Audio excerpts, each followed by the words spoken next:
balacobaco, que hoje eu vou de vaneirão. E vamos pegando as latas, meus irmãos. Pego o polaco, vou no tranco do sovaco, nem vem de balacobaco, que hoje eu vou de vaneirão. A gauchada se espalha pela sala e a cordiona já embala todo mundo no galpão. Vou corcoveando, batendo com os pés no assoalho, pra dançar não me atrapalho se a frente é pandangueira. Dale moçada, dale grito e dale pata, se o negócio é bater lata, também tô na brincadeira. Dale moçada, dale grito e dale pata, se o negócio é bater lata, também tô na brincadeira. Vamos bater lata, vamos bater lata, nesse sarandeio vamos lembrando da furia. Vamos bater lata, vamos bater lata, e nesse tranco vamos até raiar o dia. Olá meninas, tudo bem? Começando a nossa aula com essa música, com esse baile, é um baile gaúcho e essa música é um vaneirão. Vaneirão é uma música típica do Rio Grande do Sul, dos bailes gaúchos. Ela também é tocada, é comum no Paraná, Santa Catarina e Mato Grosso do Sul. E tem influência alemã. Né? Vem uma influência alemã, e ela é chamada de vaneirão, e aí ele começa, que eles batem os pés no assoalho, que se a prenda for fandangueira, as gurias entram na dança, são palavras do vocabulário gaúcho. A prenda é a mulher, mas é a mulher que vai dançar com ele, né? Se ela for fandangueira, fandango também é um outro tipo de dança, também típica gaúcha. E aí ele fala das gurias, e fala que vai até, o baile vaneirão vai até raiar o dia. É muito gostosa de ouvir, não é? É uma delícia, ela é bem animada, por isso que eu coloquei pra gente já começar a nossa aula animada. Vamos bater lata, que aí já dá um ânimo, já dá uma aquecida, que hoje tá frio, né? Tá bem frio hoje. E aí a gente se anima um pouquinho, né? Olha só. Vamos bater lata, nesse sarandeio vamos alegrando as gurias. Vamos bater lata, e nesse tranco vamos até raiar o dia.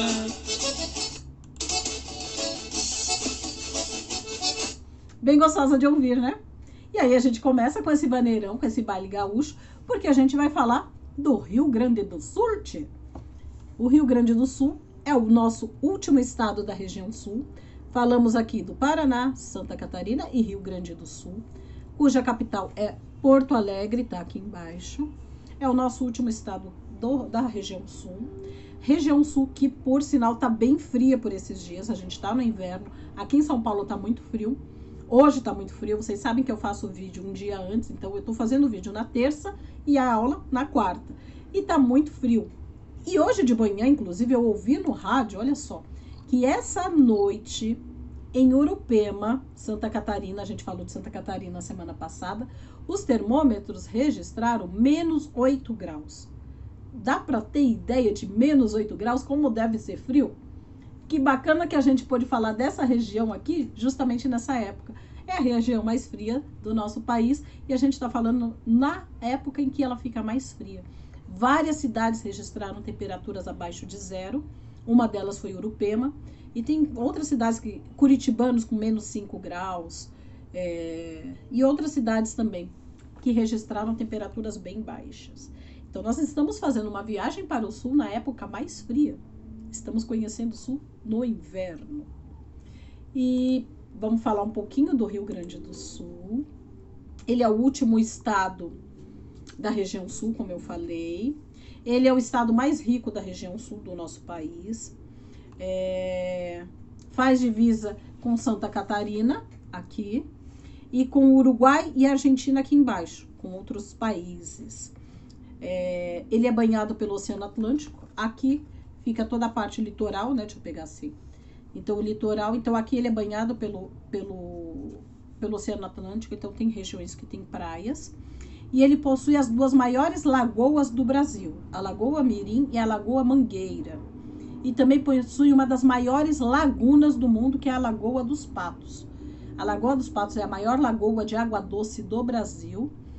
É área equivalente a 11 mil quilômetros quadrados, que cerca de 8 vezes o tamanho da cidade de São Paulo. São Paulo tá aqui, 8 vezes o tamanho de São Paulo. É um viveiro de mais de 100 espécies de peixes e camarões, incontáveis répteis, insetos e micro-organismos. Tem uma riqueza imensa. Os primeiros colonizadores confundiram a Grande Lagoa com um rio. Ela é tão grande que os primeiros colonizadores que chegaram na região do Rio Grande do Sul acharam que era um rio. E aí surgiu o nome Rio Grande do Sul. Era o Rio Grande que ficava na região do sul. A lagoa foi formada por 4 grandes oscilações do nível do mar, que ocorreu há mais de 5.000 anos atrás. A população é em grande parte formada por descendentes portugueses, alemães, italianos, africanos e indígenas. Também se encontram poloneses. Na música do vaneirão, ele fala do polaco. Polacos são os poloneses. Franceses e espanhóis em menor número. O gentílico mais utilizado para nomear as pessoas do estado do Rio Grande do Sul é gaúcho. Então, quem nasce no Rio Grande do Sul é gaúcho.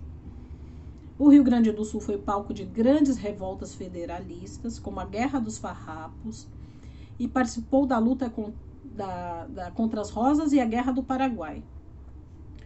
Devido a um número grande de imigrantes em suas cidades, a arquitetura das casas lembra construções antigas típicas da Europa. Então, dos alemães, dos espanhóis, dos portugueses. Possui uma economia baseada na agricultura, plantação de soja, trigo, arroz e milho, na pecuária e na indústria de couro e calçados, indústria alimentícia, têxtil, madeireira, metalúrgica e química. Então, tem uma grande economia, por isso que é um dos mais ricos da região sul.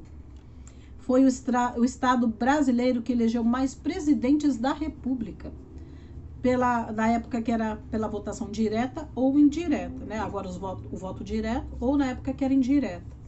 Ao todo foram 6 presidentes que eram gaúchos.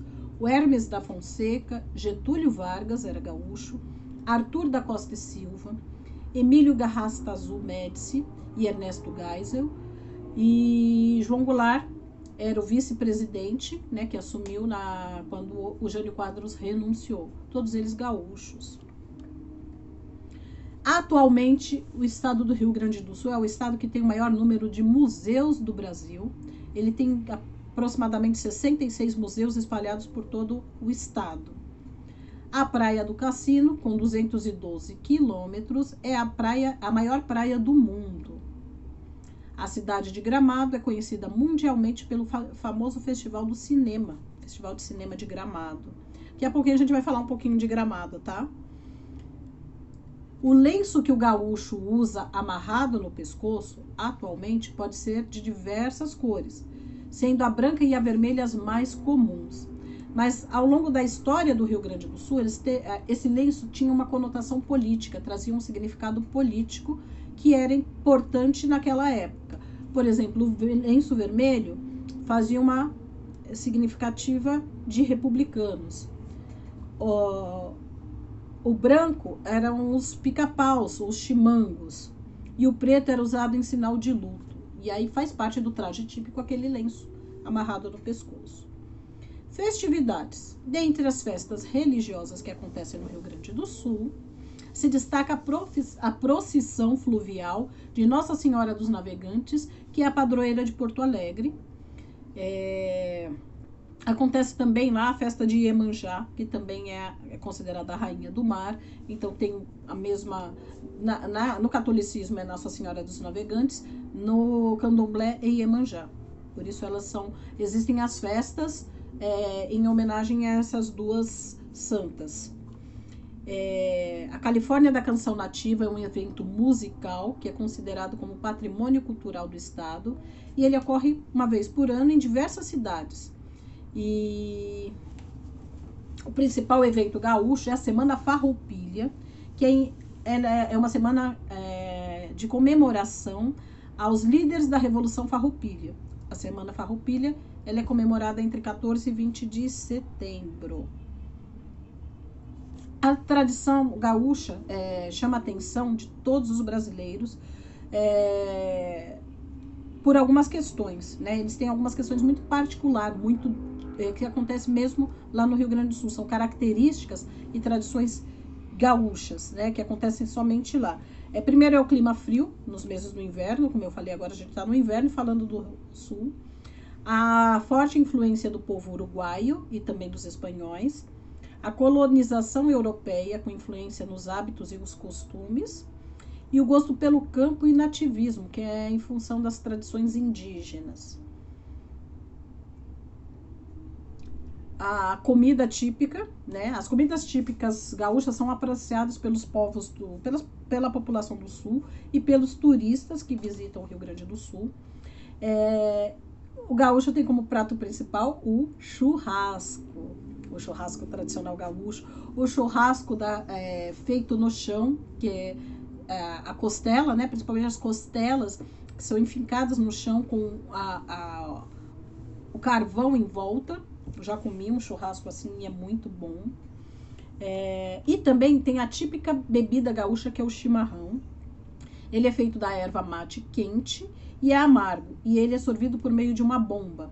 Então, existe uma cuia, onde é preparado o chimarrão.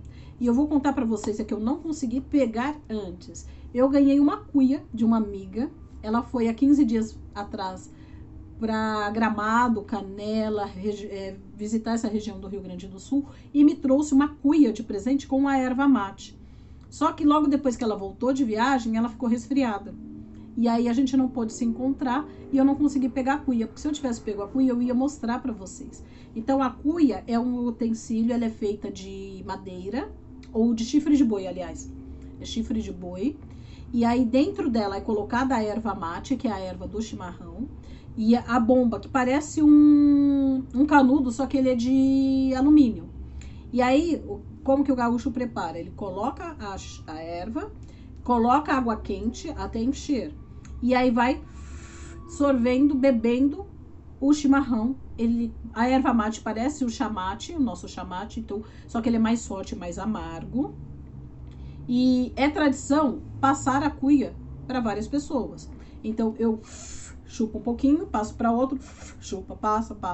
Nesse momento a gente não pode fazer isso por conta da pandemia, mas o último a pegar, quem pegar o finalzinho, tem que e fazer aquele barulhinho quando acaba o líquido, sabe? Faz chupou. Então, há alguns anos atrás, eu não tinha minha filha, ainda era solteira, eu trabalhei numa empresa e meu chefe era gaúcho. Ele veio do Rio Grande do Sul e veio morar e trabalhar em São Paulo. E ele todo dia de manhã preparava o chimarrão e tomava. E aí ele acabava oferecendo e um dia ele preparou para mim, eu aceitei tomar. E assim, é amargo, eu não gosto muito de coisa amarga, mas é gostoso, né? Só que tem um amargor. Mas é bem interessante essa tradição, né? Além do churrasco, tem outras comidas típicas gaúchas, né? Por exemplo, o arroz de carreteiro, que a gente falou na semana passada em Santa Catarina, a paçoca de pinhão, o galeto, as cucas, né, que são as tortas doces que a gente falou semana passada, geleias e compotas de frutas. E o gaúcho, ele tem a forma de ser exagerado nas quantidades, onde ele faz o possível para agradar e receber bem as pessoas, os amigos, os parentes, os turistas que vão visitar.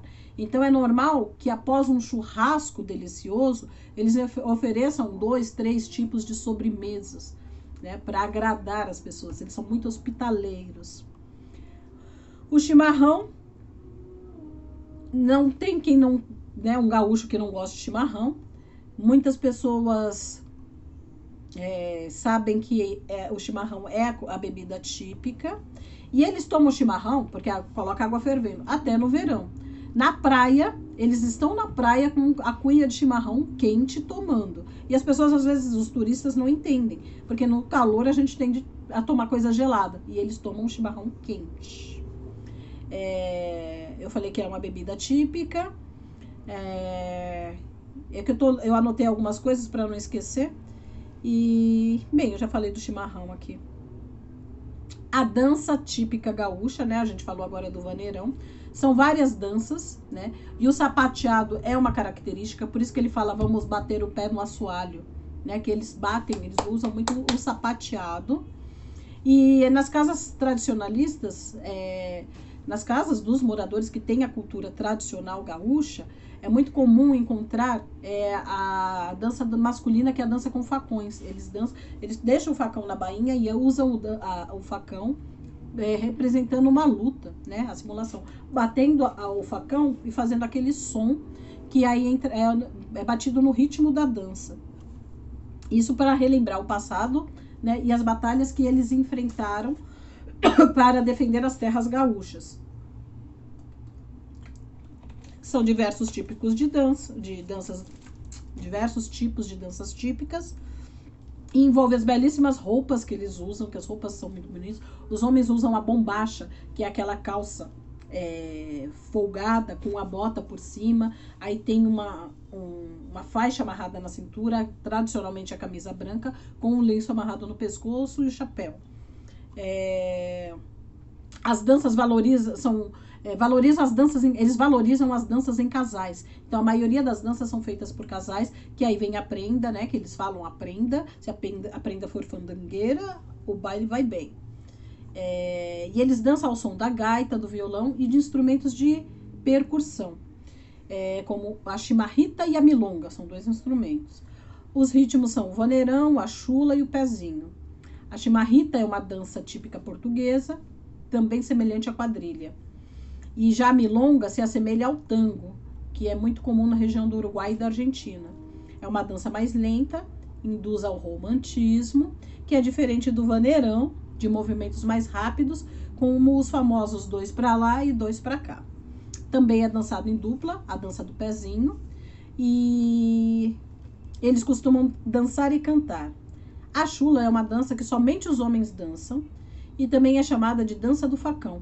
É a chula ou a dança do facão, que é a que eu falei um pouquinho antes, né? E também tem a polka, que é uma dança tcheca, também com influência alemã, que é dançada também lá no Paraguai. E ainda tem o shot e o chamamé, que também são encontrados no Paraná e Mato Grosso do Sul. Então eles têm muitas danças típicas. E danças que a gente, né, falar pelo nome assim, ó, se a gente for falando, chimarrita, milonga, vaneirão, chula, pezinho, shot, chamamé, tem a polca. É uma cultura bem diversificada, né? Ba e tchê não significam a mesma coisa. O gaúcho tem o hábito de falar ba, ou então tchê. O ba é quase que um suspiro. Ba, sabe quando ele... depende do que está sendo falado, ele serve para demonstrar uma decepção, ou pode ser uma alegria, pode ser um instante. Bate! Um medo. Bah! Tem o significado do contexto daquele momento, do que está sendo dito naquele momento. O tchê é uma interjeição exclamativa para chamar a atenção de alguém. Tchê! Tem algumas expressões que os gaúchos usam, né? Mas geralmente é o ba e o tchê. Como eu falei, eu trabalhei com um chefe gaúcho, então ele usava muito o ba, o tchê. E nessa mesma empresa que eu trabalhava, eu fazia contato com várias... chegavam encomendas e eu tinha que avisar as pessoas sobre as encomendas que chegaram. E muitas vezes eu ligava para o Rio Grande do Sul para informar numa determinada empresa que havia chegado uma encomenda e a gente estava fazendo o desembaraço aduaneiro, né, na alfândega, para que ele recebesse a encomenda. E eles precisavam pagar os impostos para que aquela mercadoria, aquela encomenda fosse liberada na alfândega. E uma vez eu liguei para um cliente no Rio Grande do Sul e ele precisava fazer, a gente precisava pagar os impostos, mas ele tinha que fazer a transferência do valor para que a gente fizesse o pagamento. E eu não lembro o que aconteceu, que a transferência não foi feita, e aí ele me garantiu que eles fariam a transferência, que eu tinha que confiar na palavra dele, que a palavra dele valia um fio do bigode. Parece engraçado, né? Como que a palavra vale um fio do bigode? Eu estou dando a minha palavra que eu vou fazer a transferência. A minha palavra vale um fio do meu bigode, tio. Porque isso representa a palavra de um homem. Se eu estou dizendo que eu vou fazer a transferência, eu vou fazer a transferência. Ele queria que a gente fizesse a liberação, fizesse o pagamento dos impostos, que ele garantia pelo fio do bigode dele, que é a palavra de homem, ou como no Nordeste diz, palavra de cabra macho. Lá é a palavra que vale o fio do bigode dele, tio. E aí a gente confiava, conhecia, já tinha feito outras liberações e acabamos fazendo a liberação e de fato ele fez a transferência no dia seguinte sem o menor problema. Mas é interessante isso também faz parte. Olha aqui, agora a bichinha tá querendo descer. faz parte da tradição gaúcha também, honrar a palavra. E aí agora a gente vai falar um pouquinho das Serras Gaúchas, que é um ponto turístico, um ponto de muita visitação turística no Rio Grande do Sul. É uma das regiões mais visitadas no Brasil. Além de ter belas paisagens, tem as características interessantes da influência alemã, italiana, e é muito bonito de ver, né? A arquitetura, a cultura do lugar.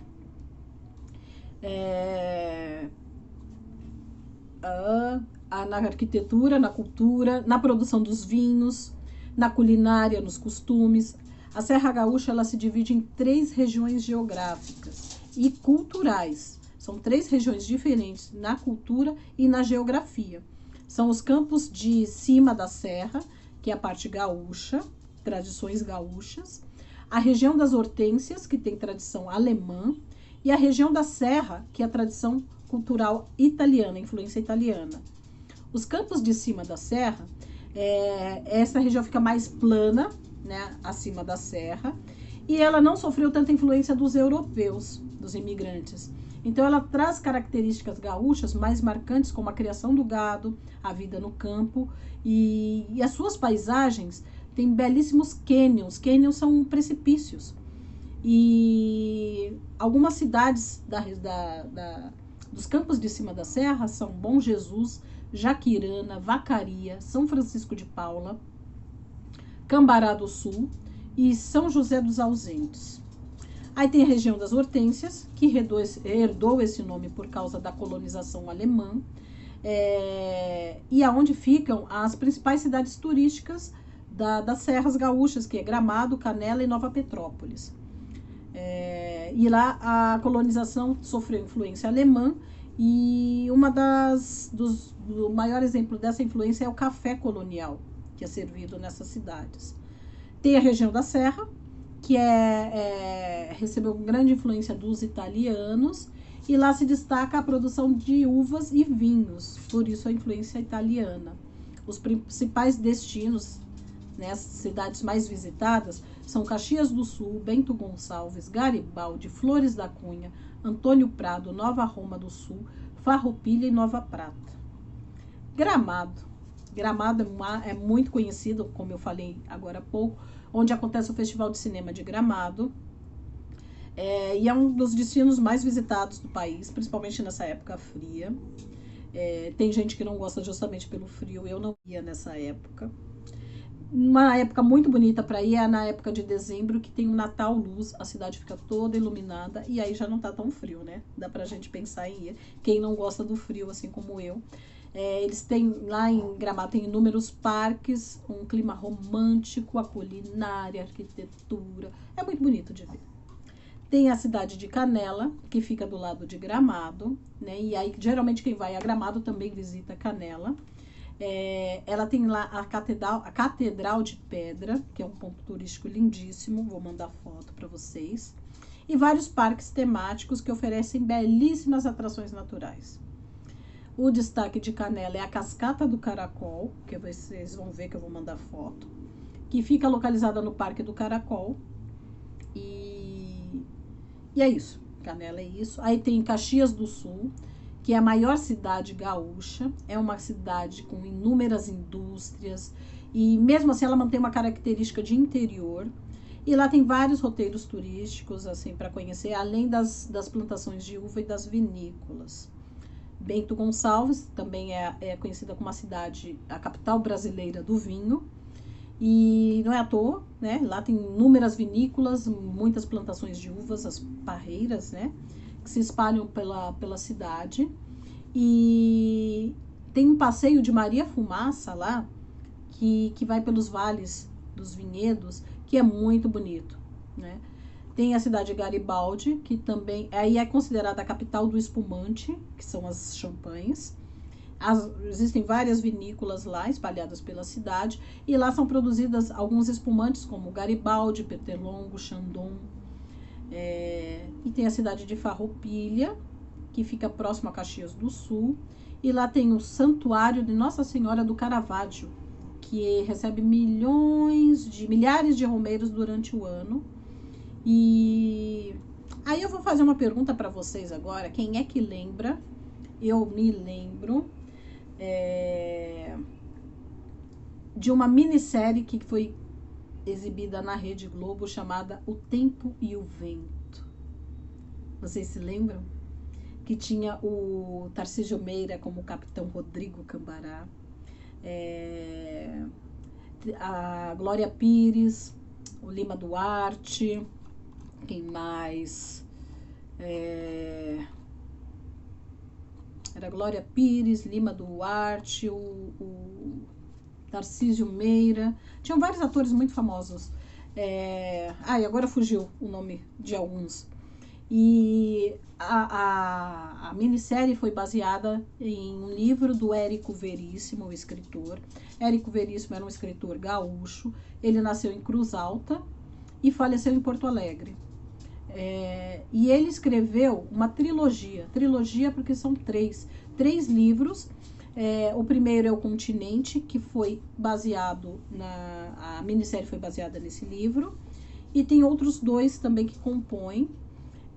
O Érico Veríssimo é um dos escritores mais populares do século XX, e nessa minissérie são retratados mais de 100 anos, que isso está no primeiro livro apenas da trilogia, que corresponde a desde 1777 até 1895. É um período desse livro que é onde ocorre toda a minissérie. E é um período repleto de transformações sociais, políticas e culturais que foram essenciais para a formação do Rio Grande do Sul. E na série e no livro conta a história, né, de uma família que vai sendo passada de geração em geração, que é a família Terra Cambará. E ela é contada pelos olhos da Bibiana. A Bibiana foi interpretada pela Luísa Cardoso, quando jovem, Lilian Lemertz e Lélia Abramo. E a Bibiana era neta de Ana Terra, e a história começa com a família da Ana Terra, né? E vai passando de geração em geração. Então, quando a gente assiste a minissérie, ela é contada pela Bibiana, que é a neta da Ana Terra. A minissérie foi produzida pela Globo entre 22 de abril e 31 de maio de 1985. Foram 26 capítulos. Em 85 eu tinha 13 anos, mas eu me lembro nitidamente da minissérie. Eu fiquei encantada e até hoje eu sou apaixonada por ela. Foi uma das mais ousadas produções da Globo na época, né? Exigiu um alto investimento. Contou com mais de 100 personagens, 6.000 figurantes e aproximadamente 1.000 cenas, 1.000 gravações. Grande parte das sequências eram gravadas ao ar livre. No total foram mais de 5.000 pessoas envolvidas na produção da minissérie. Foi caríssima. Teve como atores Glória Pires, que fez a Ana Terra, Lima Duarte, o Tarcísio Meira, que era o Capitão Rodrigo Cambará, lindíssimo. Luísa Cardoso, que era a Bibiana jovem, a Lilian Lemertz, que era a Bibiana já com meia idade, e a Lélia Abramo, que foi a Bibiana idosa, que ela vai relembrando tudo. Tinha o Padre Lara, que era o Mário Lago também. E a série, né, a minissérie conta um pouco da história da formação do Rio Grande do Sul, através da família Cambará e das lembranças de Bibiana. A sua avó Ana Terra, seu marido, Capitão Rodrigo Cambará, Rodrigo é o marido de Bibiana, o seu filho Bolívar, e a ligação deste com Luzia, que é uma índia, se eu não me engano. Ana Terra era filha de Henriqueta e Maneco Terra, que eram os pioneiros donos de uma estância nos Pampas Gaúchos. Eles eram moradores da cidade de Sorocaba e migraram para o Rio Grande quando as terras começaram a ser povoadas por lá. E eles tomaram as terras dos índios e dos espanhóis. E Ana, ela começa a história, a Ana Terra tem 25 anos e era solteira. E 25 anos solteira já estava pra titia, já estava encalhada, né? E após uma passagem de um major pela estância, isso em 1777, ela sonha com as palavras de um herói gaúcho que dissera que o país precisava de mulheres bonitas e trabalhadoras como ela. E aí ela descobre, nas terras do seu pai, que era o Maneco Terra, um índio ferido. Ele era índio, mas tinha pele clara, que era o Pedro Missioneiro. Ele ficou... A família Terra não simpatizava com ele, desconfiava, não gostava muito do índio. Ele ficou sendo cuidado lá, né, porque estava ferido. E depois ficou um agregado, fazendo serviços da casa, das terras. Ana se apaixona por ele e eles acabam tendo um relacionamento e não se casam. E Ana engravida. E aí ela é descoberta, né? A família descobre que ela está grávida, que o pai é ele. E aí tanto o pai de Ana, o seu Maneco Terra, quanto os seus irmãos vão lá e assassinam o Pedro o Missioneiro. E a Ana tem um filho sozinha, solteira, coloca o nome dele de Pedro Terra. E a partir daí a família começa a atravessar, por vários séculos, as transformações que vêm, a partir desse momento, começam as transformações ao longo da história da família. A Ana Terra, ela é trazida e retratada nas lembranças da Bibiana como uma matriarca sentada numa roca tecendo. E é através dela que a Bibiana aprende a história, né? E passa a contar também. E a Bibiana também tece na roca, né? Então a história é muito bonita. Se vocês lembrarem, comentem lá que vocês lembraram dessa minissérie. E aí, para terminar, eu queria falar um pouquinho de uma lenda gaúcha. Só para a gente encerrar, o nosso vídeo hoje está bem maior, né? No Sul é muito comum o mito da bruxa. Eles acreditam na bruxa. No interior do Rio Grande do Sul existe a crença de que a 7ª filha de um casal será uma bruxa. Ou o 7º filho, homem, um lobisomem. E a bruxa, ela é má, né? As suas vítimas preferidas são as crianças, pequenos animais e plantações. Os bruxos e as bruxas são figuras típicas do folclore europeu e eles vieram com os portugueses dos Açores, que fundaram Florianópolis e Porto Alegre. E mais tarde também com os italianos, alemães, poloneses, lituanos, ucranianos. Então, trouxeram essa crença dentro da cultura deles, né? Alguns dizem que toda noite de lua cheia é noite de bruxa. E aí, para que a bruxa não entre em casa, eles jogam um punhado de sal grosso na porta de casa, na soleira, para que a bruxa não entre. E aí eu vou terminar com uma lenda que chama Um Castelo no Céu. Muitos anos atrás, um bruxo teve a ideia de construir um castelo no céu. Quando viu aquela casa perto das nuvens, a princesa Wanda montou seu cavalo negro e foi admirá-la mais perto. De repente, o bruxo apareceu e raptou a moça. A princesa era a filha única. Quando o rei soube o que havia acontecido, ficou desesperado. Imediatamente mandou construir uma enorme escada para que os soldados trouxessem sua filha de volta. Quem salvar a princesa se casará com ela, prometeu o rei. Porém, por mais que tentassem, os homens não conseguiam trazer uma escada tão grande que alcançasse o castelo. Todos os que tentaram acabaram desistindo, e só um rapaz persistiu. Mário era um camponês que vivia nos arredores da cidade. Quando soube o que tinha ocorrido, teve a ideia de atacar o castelo a flechadas. Subiria até lá por uma corda gigante. Começou a amarrar panos para fazer a corda. Quando o viajante que passava decidiu ajudá-lo. Mário jogou a corda e ela se enganchou numa viga do castelo. Mais que depressa, ele começou a subir, disparando várias flechas contra a porta do castelo. O bruxo abriu a porta e perguntou: "Quem bate a minha porta?" Mário fez mira com cuidado e disparou a melhor flecha que tinha. O bruxo foi atingido e morreu. O rapaz entrou no castelo e encontrou a princesa Wanda. Amarrou a ponta da corda na cintura da moça para que ela descesse com segurança. O viajante segurava a outra ponta embaixo. Quando a moça chegou, ele a desembaraçou e em seguida pôs fogo na corda para que Mário não pudesse descer. E fugiu com a princesa dizendo: "Aquele rapaz é meu criado. Eu preparei essa corda, matei o bruxo e pedi para ele ir buscá-la. Queimei a corda para que ele fique tomando conta do castelo." A princesa não acreditou no viajante, mas ele convenceu o rei, que deu início aos preparativos do casamento. Enquanto isso, Mário procurava um meio de sair dali. Buscou por todo canto, até que finalmente encontrou um mecanismo que movimentava o castelo. fazendo-o baixar e subir.